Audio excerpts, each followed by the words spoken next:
All right, going live. We are live, and I realized we didn't talk about who's hosting this week. That would be me.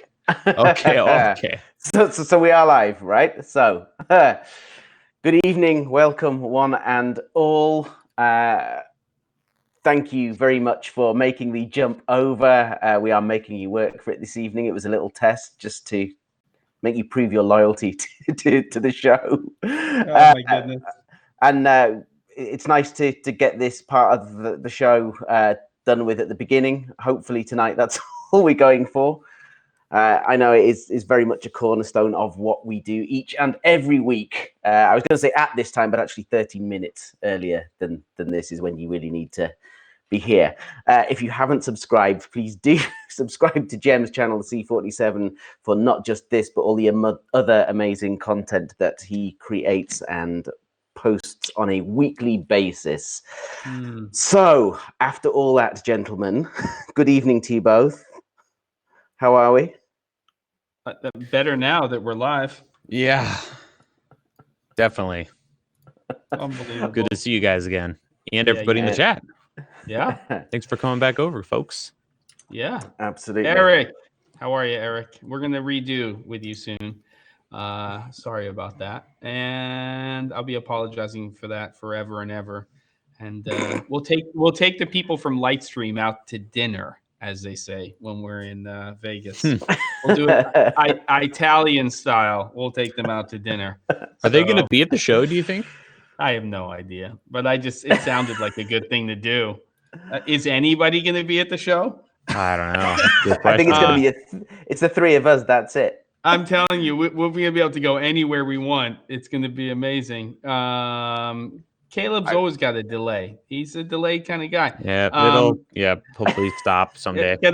Again, just a little housekeeping at the top of the show here. For once in our lives, Caleb and I are going to be traveling internationally next week. So we're calling it right now. We're also giving it an extra week to just sort of calm the waters of Lightstream. But we will not have an episode next Wednesday. We will be back in 2 weeks with the next episode of Camera and Flask.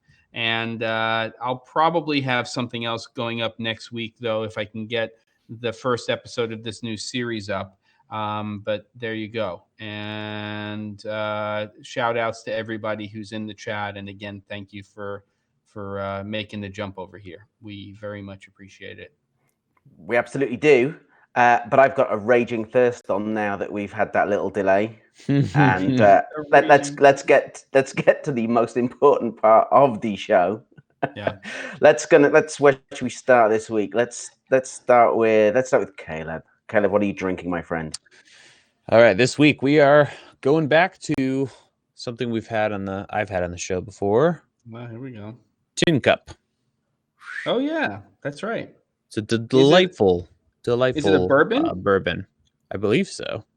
American whiskey, 84 proof, and it's bottled in Denver, Colorado. Yeah. So it's very nice. Just gonna get this cork out of here. Excellent. Nice. Love the bottle. Nice Foley. Beautiful. Thank you. All right, Jem. Well, Caleb's pouring out. What are you on this week? This week, I pulled out of the cabinet actually yesterday when I was finishing the X-T4 video, which you should check out on the channel. It's the longest one I've ever put up there. Tomatin 14-year port cask. Really wasn't digging this, but for some reason yesterday it did the trick, and I'm enjoying it today. So that's what I'm having. And you, Ben? I'm dull again this week. I'm still on with the cooking whiskey. I have a fridge full of really still brewery up the road, but it is just too late. I don't sleep. If I drink beer at midnight, that's it. I'm awake for the whole night, and I got to sleep tonight. So I'm on the cooking whiskey again tonight. Nothing exciting, I'm afraid. And just with the little mention of your X-T4 video there, I would like to start a little competition for the dongles to count how many times X-T4 is mentioned in tonight's episode. Oh, wow. Well, I'm not the one that's going to do the counting. Can we have a drink first, though? Yeah, we can have a drink. Cheers. Cheers. Na zdraví. There we go. There we go.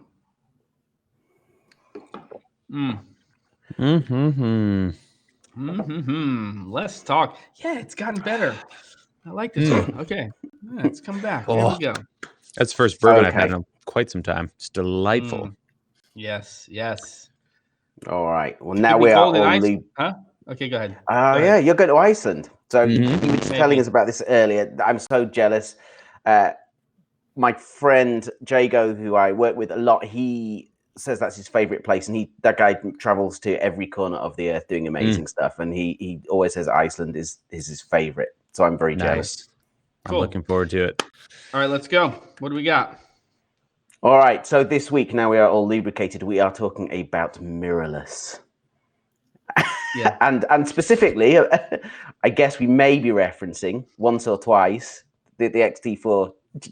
Maybe. What does that mean? I have to take a Maybe. drink? I have stuff to do. Oh, yeah, later on, let's- so let's- don't play that game. No, don't do that. Let's okay. I'll be drunk in 5 minutes. Okay. So I think well, all right. So the title of the show is, can it do it all? And we've got to be getting to the point that where for a lot of work, those things are now able to do an awful lot of what we require. Yeah. So I know all three of us use different systems. I'm still Canon. Jem, I know you're using Fuji, and I'm guessing from the content that you've been putting out this week that's only going to be increasing. And Caleb, with you, you're still Sony and still Panasonic, right? Mixture of the two? Well, for actual filming of the videos, it's S1 and GH5S, so Panasonic. But I have and love a little bit of everybody's stuff. That Okay, makes any sense? that makes sense. So in terms of for the work that you're doing and the content that you're producing, what was it that kind of makes mirrorless the right format for you? Oh, because you're in a kind of controlled space, so I guess most of the time you're not needing to lug gear around. What makes that sort of a format that works better for you over, say, a dedicated cinema camera? Cost, since I'm purchasing stuff that we're talking about, and I can't afford to have two fully monstrously rigged out cinema cameras, and then also turn around and purchase cameras to review and whatnot. But also it is controlled, and I feel like there's a lot of the fun wild west guns going off stuff is and fireworks happens in the mirrorless world these days. If you look at cinema, when it's ready and it's solid, it comes out in a cinema camera. Am I right? But yes. iBiz started with mirrorless. A lot of these affordable high resolution cameras started with mirrorless. So before I did the channel full time, I had a couple C100s for corporate work, and then I bought 2 GH4s and replaced those with GH4s because 4K, that was the cheapest way to get in on that. When those GH4s came out, that was the first 4K under, I don't even know how much. To have a 4K camera for $1,700 was absurd. Yeah.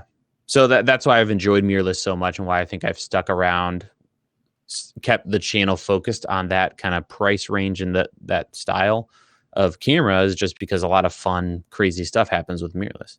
Yeah. Yeah, it's an interesting space. I mean, it's kind of a funny term, sort of the way we're now saying full format, or what do we say? Large format, right? Instead of full frame. Pretty much every camera that's not a DSLR with a mirror in it is a mirrorless camera. Every single digital cinema camera that we use, all the way up to an Arri Alexa 65, is a mirrorless camera. But the name has been given to small format, hybrid style cameras that do stills and video. It's definitely evolved more than I ever thought it would in this space. I really thought that We had our 5D Mark II run through the Mark IV, and then there was some interesting stuff that started to happen with Panasonic with Micro Four Thirds. They really pushed far, especially in terms of app feature sets, in terms of what you're getting for tools in there. Obviously, early adopters of 10-bit 422, higher data rate recording. And then, of course, there's a Sony game, which really was the low light, full frame kind of whole thing that happened. And each company seems to have their little space in this arena. And Fujifilm is no exception to that in terms of where they've gone with APS-C / Super 35 millimeter. But also, it will be interesting to see what they do, because they sort of skip over full frame, and they have other cameras that are in the medium format space. And so what's going to happen with them in mirrorless?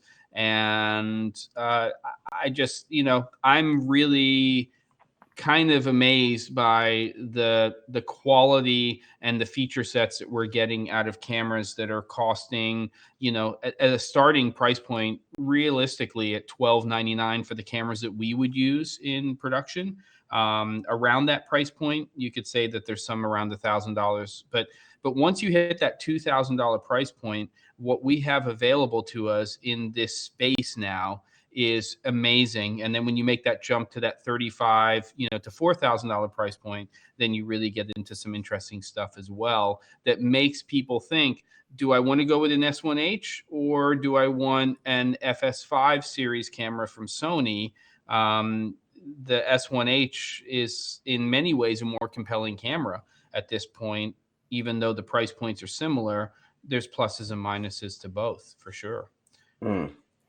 Yeah, I think it's interesting, and going back to what you were saying earlier, Caleb, that it really seems to have been where that kind of the glitter, all that kind of real push in technology, particularly with Sony, a few years ago, that so many of us jumped ship to Sony because it was just, there'd been this such slowly incrementally changing specs on Canon particularly. And then Sony came along, and it was just, we had the great idea, stick it in a camera now. Yeah. And it was just, everything's hot and fast. Yep. Right. Except for and then 10-bit.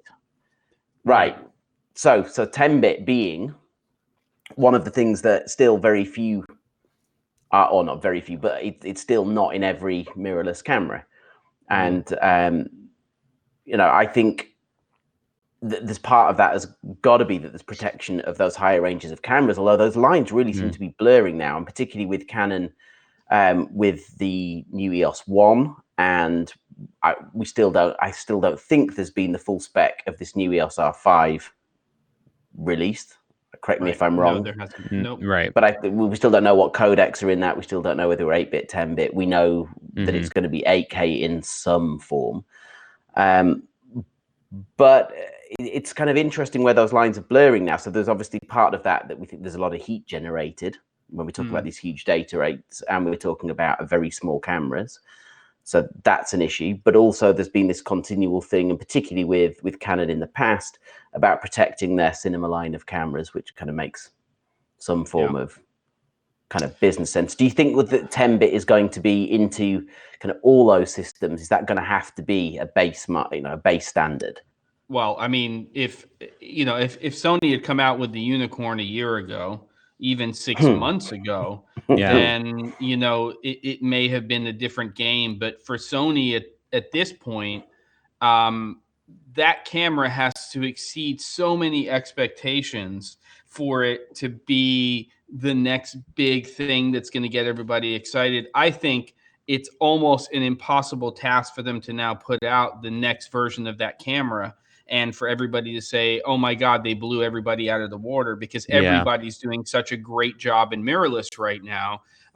They have to put 10-bit. They have to put high data rates in there. This 100 megabit per second UHD 4K garbage has got to go away. And, they have the AF system. It's in the A7 III for sure. And, they have some other ecosystem things that nobody else really has in place the same way they do, especially when it comes to audio with that, that smart shoe when you're passing data in through. So, I think they can still create a fantastic camera. They'd have to do like two things. They'd have to put like 6K into that thing, and they'd have to put a built-in ND system into the camera. And if they did those two things like that, you know, the tunable ND that's in the FS5 and the FS7 too, that would be two things along with everything else that would be ridiculous. But it's hard. But and that is because obviously ND is one of the big things that mirrorless just does not do. Now there's a physical, due to the physical form factor of those cameras, they are small.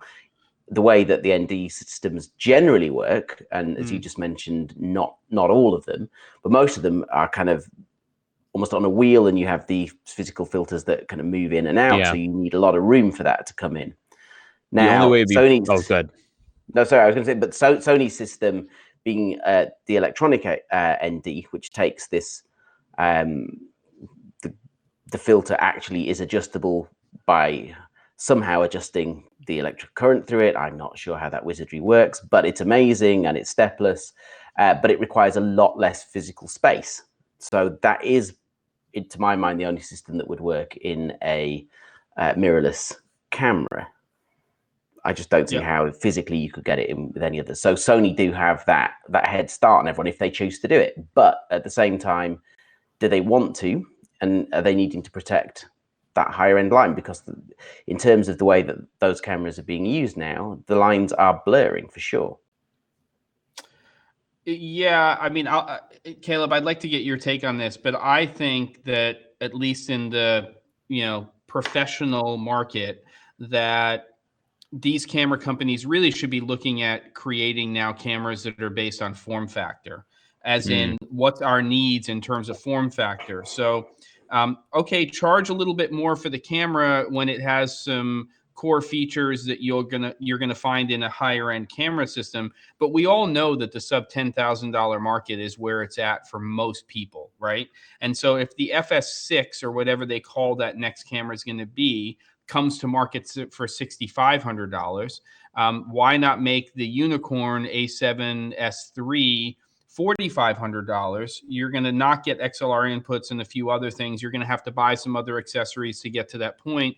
But if in the end you're buying Sony GAC to get to a complete camera, but you have the advantage of having this tiny camera when you want it, I mean, look, it looks like Red's going to do their version of this with Komodo as well.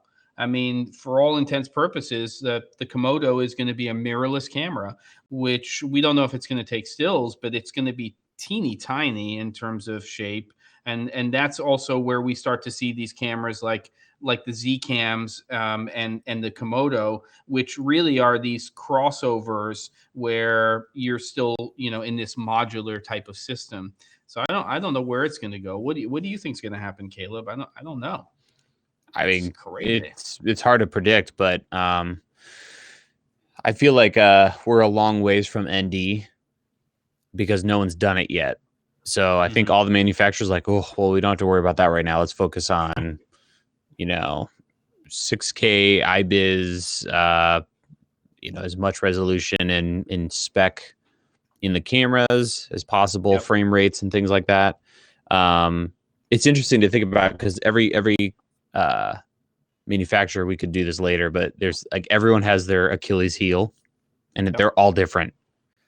They're just like, you know what, we're going to die on this one.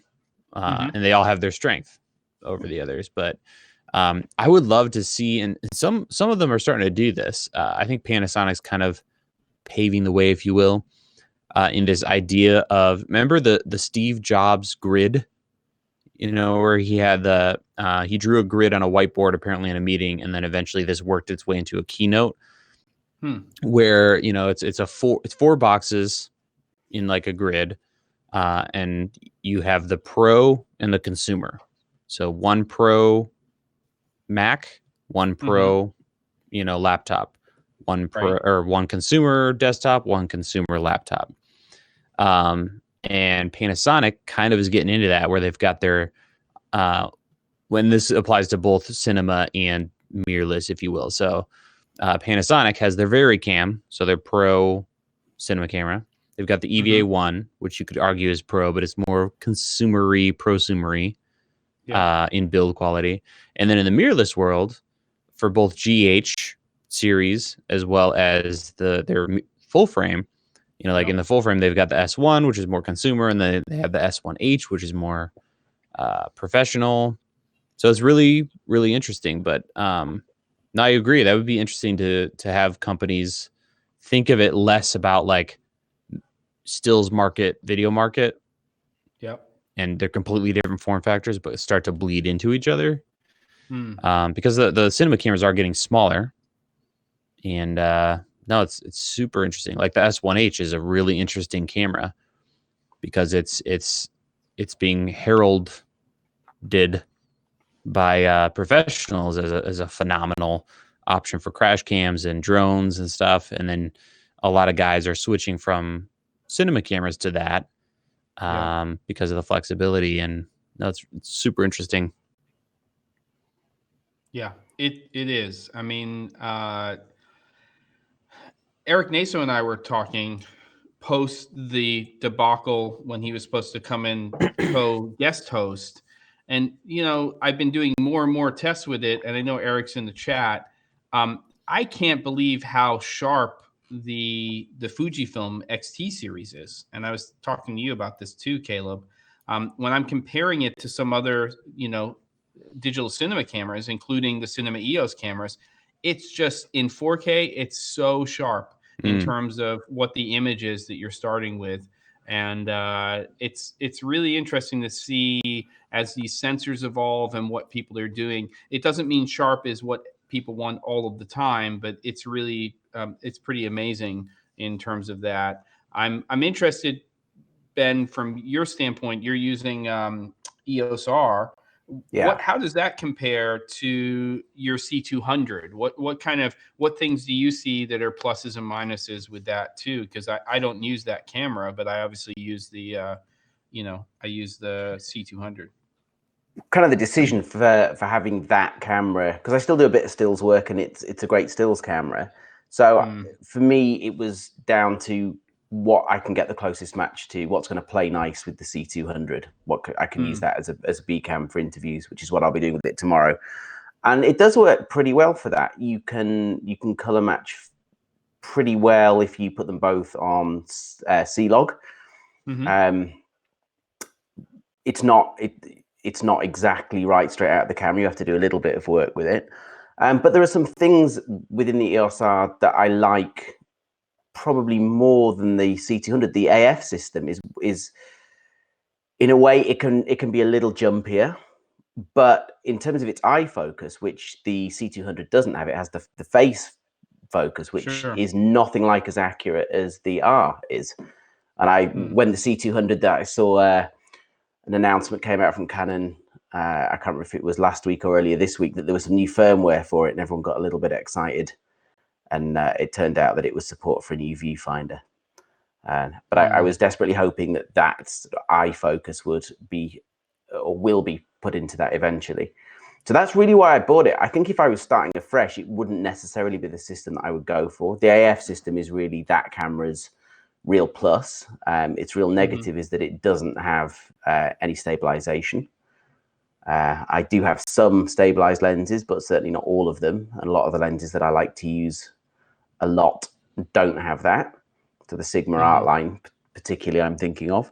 So yeah, definitely, as we've been saying, pluses and minuses. I think for the cost of the camera, for what I use it for in acting as a B cam and as a stills camera, I'm more than happy with it. But it is slightly frustrating that it doesn't have those features. And as we were saying, there isn't one system that's got it all. However, the X-T4, from reading the specs over the last couple of days, and I've not really done a deep dive into it all, but it does look a fairly phenomenal system. And I think it's a difficult thing in terms of that you're then starting again in terms of lenses, and it's a whole ecosystem, which again, I'm pretty much tied into EF and right now. And also having the C200 still being my A cam, for several reasons, that the audio is very good and it's a very robust thing. And it shouldn't matter, but there is something about if you're charging a decent day rate and you're turning up on a job and the thing looks like a proper camera. Do you know what I mean? Yep. It doesn't look like a toy. There is something to that. It absolutely should not matter in the least, but there's a little bit of me that feels less shady about pulling that out of a box and charging my full day rate than it would pulling an X-T4 out. There is something in it. I think there's just still flip that screen out and slap a V-mount plate on the back and matte box and bam. Well, Cage. exactly. Put a giant cage but in. Yeah. No, I know. And that was one of the things with the C200 as well, because of a lot of the types of work that I'm doing in quite sort of difficult place in terms of logistics, and I'm having to travel a lot and put things on helicopters and all this kind of stuff. It's brilliant being able to have everything built in. I'm not having to start building the thing out. I can just use that pretty much as it comes out of the box for most of what I do. It works great like that, and that was the reason why I went for that camera at the time. Yeah, and it's still great. I still love it, but the XT, and in terms of being able to do stuff quickly with the XT and the color science that's built within that, if you were not really wanting to go grading a lot and you were just putting out loads of content, I think that thing's just phenomenal. It is an amazing piece of kit, but just probably not for me right now. David Carroll says, you guys are making me nervous about buying a camera now. It sounds like I should wait 6 months. Well, let me say, it's we're almost in March, and you know, if you don't need a camera for a job or jobs within this period of time, and even if you do, you might want to rent, you wait till NAB to at least get an idea. I'm not saying that there are going to be lots of cameras announced at NAB. I think the trend is a little bit different than it used to be. But when you're this close to a big show, it's generally a good idea, unless you're making money with that camera, to hold out and see what's going to be happening with that. Yep. I would say actually this year, and then here's the problem with that whole thing is like it used to be there was a dead period, and that's when you bought, you know, right after all the hot and heavy news came in. But these days there's so much coming out, you never know. And at this point, it's looking like August if you're gonna wait and see what else is coming out, because the Canon stuff is going to be June, July. So you're talking about when it ships, even if it's announced at NAB. That's true. Do you think Canon will announce at NAB? Yeah, I don't know. And there were people talking about the R5 coming out at the photo show in Birmingham in the UK, which is in March. It's kind of first public outing. Can we just acknowledge that the C300 Mark II is going to be 5 years old? Jeez. So I understand that the C500 Mark II came out. That's a full frame camera. I've said this before. There's no reason why Canon couldn't come out with an updated Super 35 millimeter camera. I'm under no NDA. I have no embargo or anything like that. So that's just me looking at a tiny little crystal ball saying 5 years is a long time. So is it going to be a C200 and then you have to jump to a C500 Mark II, or is there going to be another camera? Whether that's at NAB or not, I don't know. But I mean, I think that the C300 is due for an upgrade, especially with all of the stuff that's been added, to the Cinema EOS line over the last couple of years. Yeah. So we'll see what happens. But as we have talked about many times in the last 6 months, there is no point trying to second guess Canon. Their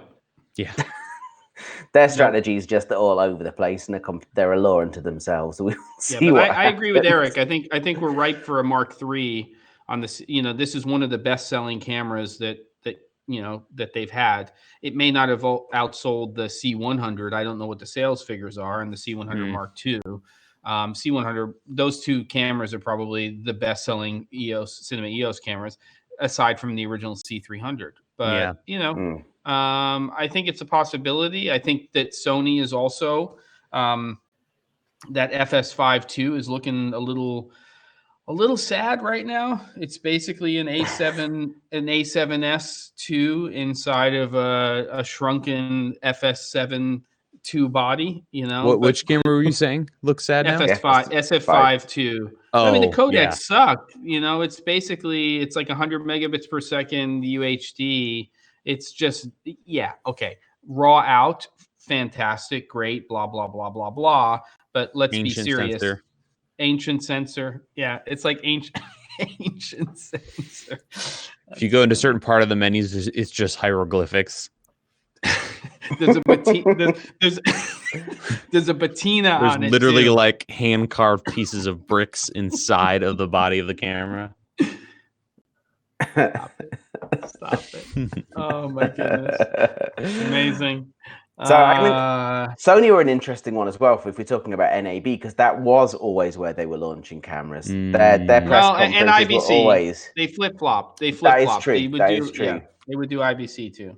That is true. You know what else we're due for if we're talking about cameras being released? And I apologize for the delay on my voice and the visuals. It's better. I don't know right now. what's all. If you just keep fake moving your mouth the whole time, Caleb, nobody will know. There you go. You know who's due is I feel like Blackmagic is due for a pro full camera. frame. Full frame. Well, yes. With G3. I was thinking about it, like, because I think a Pocket full frame. Maybe they do this. They got the Pocket 4K, Pocket 6K. If they could somehow pull off an 8K full frame, that would be a cute, nice, tidy little line. But I think what might happen is, I mean, when did the latest Ursa come out? Oh, 3 years ago. There's the Ursa Mini, Ursa Mini Pro. No. Wait, hold on. But remember, the G2 came out like a year and a half ago. Okay, There's G2 the update. I think G2 is really, yeah. Jago, do you think they're set? Worried. You think they're set on? No, because I feel like they're due for another form factor or something. Look, there's a camera coming from Blackmagic at NAB. I think. I mean, it's part of their. Yeah, come on, they got to have something. Well, they have skipped years.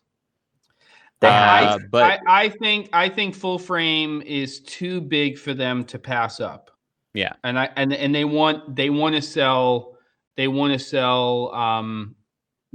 cameras so that people are using and going into Resolve and that whole ecosystem, even though they make no money on that or barely any. Well, yeah, but I think it's actually, I didn't really realize until now, but they're building an Apple-esque ecosystem. Yes, they are. They've got the post hardware, you know, because they also sell all kinds of accessories for DaVinci Resolve, hardware accessories. Yeah. Then they've got their cameras, they've got their codec, so they've got a nice little empire they're putting together. Yeah. But yeah, if they were able to sneak in, or I would love it would be sad for Zcam, but I would love for them to bring back the Micros line. Just take the Pocket cinema camera, 4K and 6K, chop off the screen, take it from super wide and shrink it and make it longer. Money, just printing money. If they can do that, it would suck because, you know, I like the idea of Zcam, but I've never used one. But they would just destroy. Oh, that'd be so hot. Well, they just have the whole back end of their infrastructure system is all there. So it's and with their codecs, with their that's where they've come from. So they're very strong on that. So I think it's almost. I'm pretty sure we'll see something. And they're one of the few that's guaranteed Monday morning. That's when they make their announcement to NAB. Or Sunday morning. Or Sunday afternoon. I will say this though. I will say that. There's a couple of things that Blackmagic could do that would really change everybody's perception of them as a quote unquote camera company. Number one, they can get rid of this horrible non-ergonomic form factor of the Pocket 4K and 6K cameras. So going along the thinking process that you have, Caleb, if they start to get into the box a little bit more and they start to allow you to have this more modular Zcam-y style, system that you build out, red style system, but based on a really small body. That would be really exciting to me. They already make monitors, right? They already have the assist. So they already have all of those components in place. And the second thing that Blackmagic can do is they can start acting like a freaking camera company. They can put a professional support system into place. They can have, people in each country that can actually support you when you're using them. And that wouldn't be a bad thing, because quite honestly, for under $10,000, the Ursa Mini Pro G2 camera ergonomically is the best out of the box camera that somebody who's putting a camera on their shoulder can buy. You take their EVF, which is also really quite good, and I think it's pretty good. Yeah. So I don't know. I think there's a lot that they could do with that. So my screen. Oh, that's cute, David. Yeah, and it's not like they'd be like copying Zcam, because they invented that game with the micro. Yep. When it comes to like tiny, I remember a lot of people bought the raw version, like built it out like a little baby cinema camera. So a little more metal, a little less plastic. And something I found really interesting. Remember when the Pocket 4K came out and everyone was like, this thing's gonna explode. You're gonna be on set and it's just gonna melt, into a puddle. And I was with all those people. I know Potato Jet knocked it. Jem made a lot of jokes, and there was no one knew, because it was a brand new, and the Ursas were really struggling. I remember so many horror stories of Ursa problems. They get their footage back, it looked good on camera. Now there's nothing but the green channel in the recordings and just awful stuff. Yep. But the Pocket 4K and Pocket 6K have been really solid so far. They have been. Which is very surprising. Horrible form factor. Yep. It's the width, and you can't rig it up in any way that makes sense, because you got to keep that screen from getting blocked as well. It's crazy. Yeah. It just is not ergonomically a camera that makes sense. But by the way, they have one of the best user interfaces in the market. Yeah. I mean, their UI, their whole redesign of that is really, really great. Question for everyone: the newer video assist from them, does it have USB-C recording capabilities? Yes, it does. It does. So you can take a USB-C out, and then you can put the little USB-C solid state drive on the top of the thing and record directly to that. Yes, you can. Wouldn't it be insanely amazing if they also recently released a firmware update where you can control the camera over USB? Wouldn't it be insane if you could do a USB-C to USB-C from the camera to the monitor, and the monitor takes over as the touch screen? Yes. And then you can put a V mount right up against the back of the camera. And that'd be kind of sick. That would be.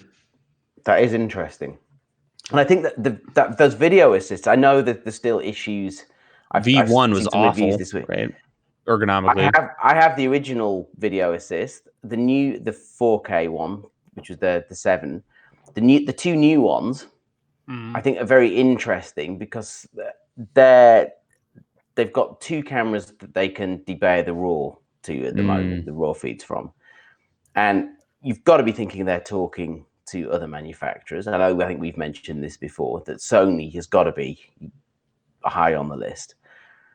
And there's problems that are still being ironed out with firmware. I know there's been this weird, surprisingly green issue with the stuff like if you change the recording format on it from, say, DNX into ProRes, you then all of a sudden get this incredible green cast over everything. It's only on the monitor, it's not on the recorded footage, but you then have to reboot the thing to be able to get rid of that. So I know that's something that hasn't been fixed in the latest firmware updates. Yeah, but I think those things have quite a lot of potential if they can straighten them out, but it's been a little while already, so we'll see. Yeah. Well, I mean, Small HD seems to be trying to work with different manufacturers, if they can get into SDK or whatever you call it, to have camera control with a touchscreen. Yes. So, if it's not the manufacturer themselves, hopefully, somebody like Small HD will continue to move down this road. and that'll be really interesting as well. It'll also be interesting to see if there's more widespread remote capabilities for the XT series from Fujifilm, because if you buy a gimbal right now, you can control a lot of the features with Panasonic and Sony and Canon, but Fujifilm is definitely not high on the list right now. But I think with the camera like the X-T4, you know, the AF system is so strong on there. Form factor, of course, there is a huge advantage to going with. I mean, it's shipping out back tomorrow morning, but the X-T4 is really small for a camera that has IBIS with a sensor that size. And so, you know, you couple that with the size of these, or lack thereof, of their prime lenses. I mean, that's the 16, and the other lenses are really small, the 35, these weather resistant lenses, they're super sharp. It's really, there are some huge advantages to going that route for a lot of different productions. And quite honestly, the game is now figuring out, if you do have a larger camera system from another manufacturer, why are you putting a C300 Mark II on a gimbal? It just makes so much more sense to put a small camera on that gimbal. I'm not interested in buying a large two-handed Ronin or a Movi. I want a single-handed unit that I can then add a second handle to. The whole point is, if you're going to shoot with a gimbal, you want to be able to shoot for periods of time, and you don't want to necessarily have to have, an easy rig or something like that for those types of shots, which limits your range of motion anyway when you start to put those on.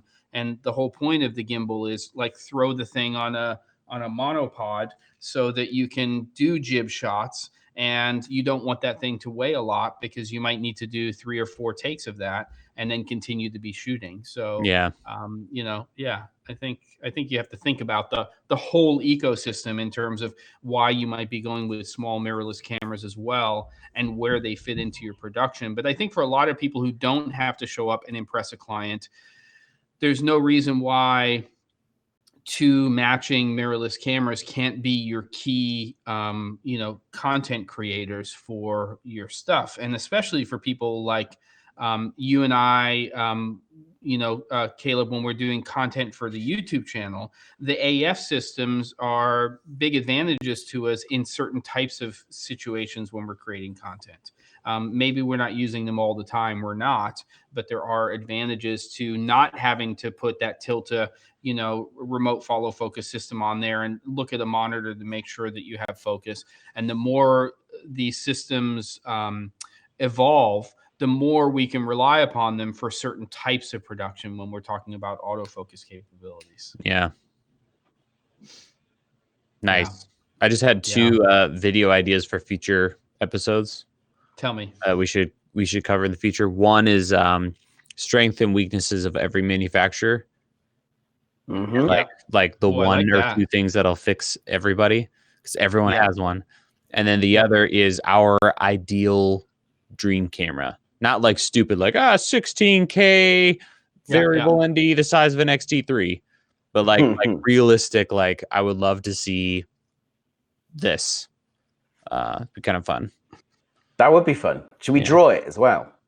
Oh, whoa, okay. Ooh, whoa. Well, we can send you. Can I mentally? What? I can't draw. I can't draw.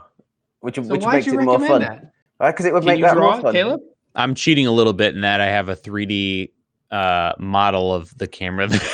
I've mentioned 3D print, but I haven't built it yet. What?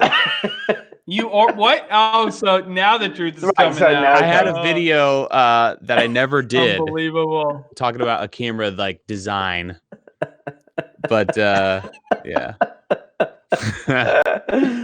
I went to. But we're talking like real world. Like, I want an EOS R that does, XYZ, has an XLR thing on the top, stuff like that.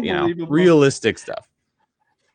Victor Bart mentioned the other Bart. He mentioned the AF100 earlier on, and it reminded me of this time I was in when I lived in New Jersey. Speaking of Micro Four Thirds, I went to this meeting before it was announced at Panasonic, And the product manager at the time, she handed around a styrofoam mock-up of what the camera could look like. And every single person who was in the room with me, we looked at it and we're like, what?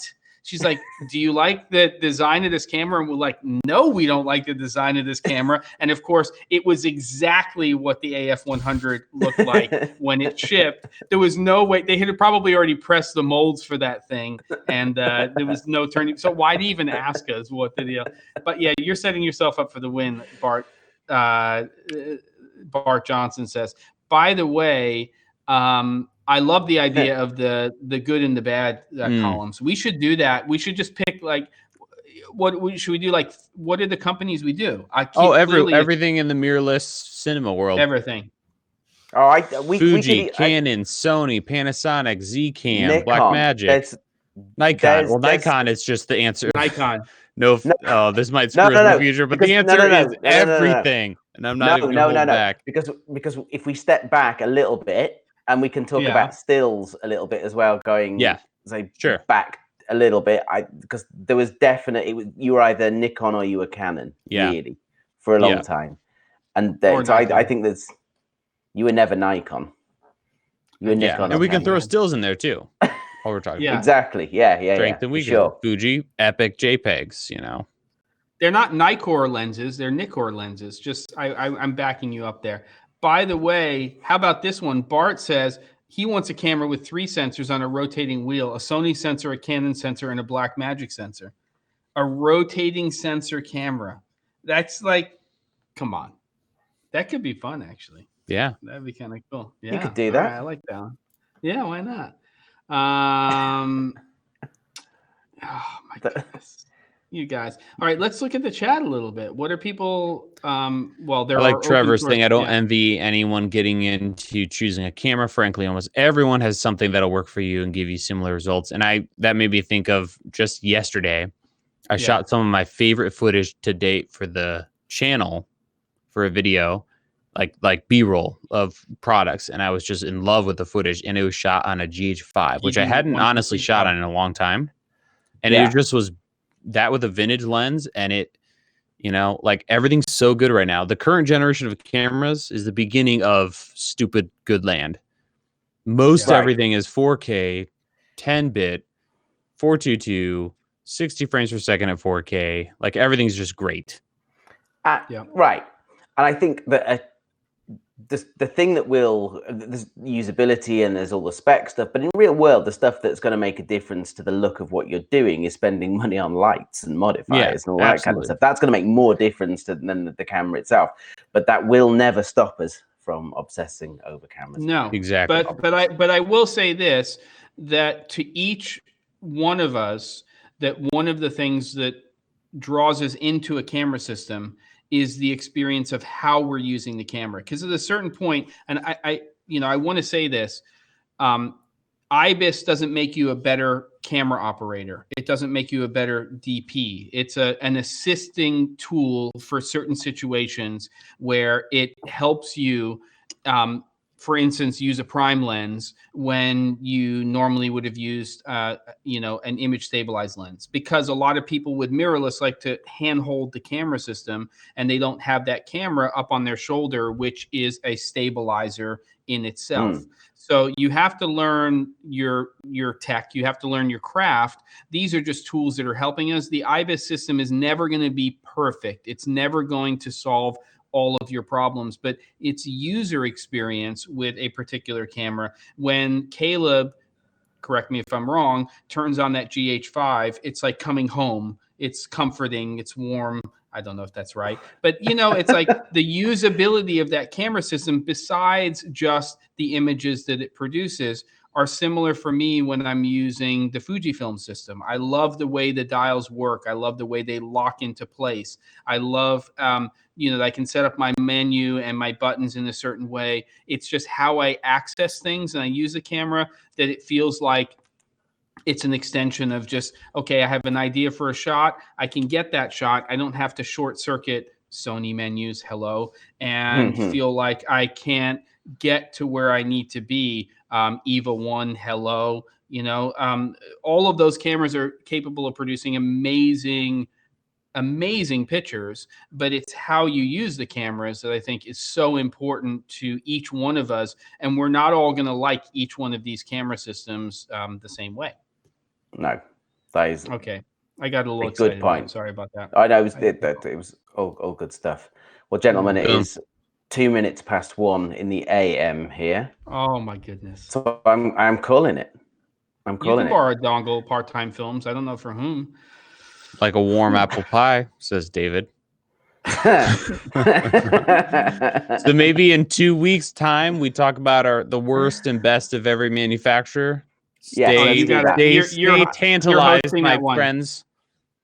Can you do me a favor? Can you do me a favor, Caleb? And can you send a quick email before you head out internationally with sort of what that title and description could be, so that Ben and I can take time to do research, because that's not a Wednesday from for 2 hours to prep for. We gotta think about this. That'd be great. Perfect. All right, you host that one. That's a Caleb show. I'm excited. I'm excited to see all of you beautiful people here and in 2 weeks. Yes. Thank you very much for bearing with us yet again with our slight technical issues, but very happy that we managed to get going in the end. And it has been a pleasure, as always, to hang out with the two of you and with all of the dongles in the chat. So amazing. Such fun. This is my social life. Subscribe. Hey, if you're new, subscribe. I see a couple of new names in here. My screen. Who's Jen? I don't know who this Jen person is. Watch yourself, David. All right, gentlemen, get some sleep, Mr. Ben Barden and Caleb. All the best.